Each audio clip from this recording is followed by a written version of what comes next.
You want to know what I wish I knew 10 years ago when I first became an independent insurance adjuster? I wish I knew how much room for growth there was in this industry, in this little niche industry, as an independent insurance adjuster. And the reason why there's so much room for growth here is because the bar is set so low because of all the widespread incompetence throughout the claims industry. Now, don't get me wrong, I don't want to badmouth anybody, but I can honestly say in this position that I'm in right now, for every competent carrier side insurance adjuster, there's probably about 3 more that are incompetent. Unfortunately, that's just the way the system is set up. I mean, think about it.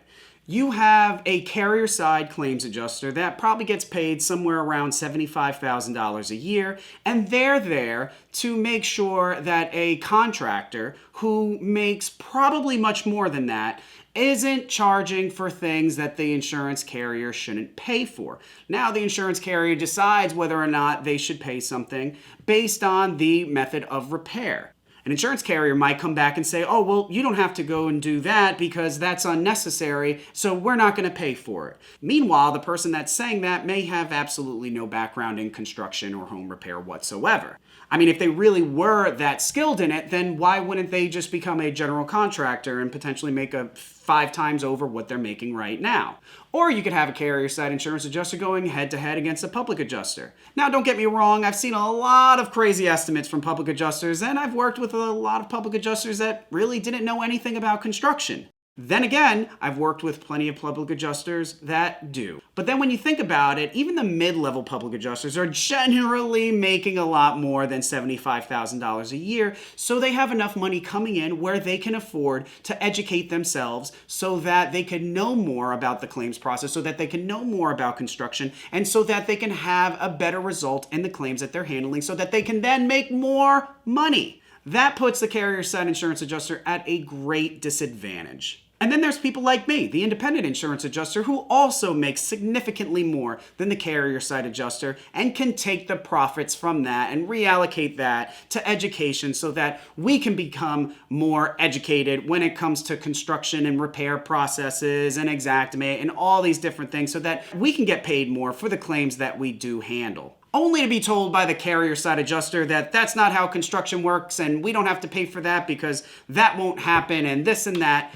And only weeks later then have to reopen the file and make all those changes again because the carrier side adjuster either figured out that it was a mistake or the claim itself had to get reassigned to somebody because they went ahead and bit the dust and now they no longer work with the company. And then you got to do all this work that you would have did before, but you couldn't because that's not how you repaired things before, but now that that person's gone, that is how you repair things now. It's a mess. Now, this creates a huge headache for people like me, for public adjusters, for contractors, and especially for policyholders. But that problem also introduces an opportunity to move forward and to grow in this industry.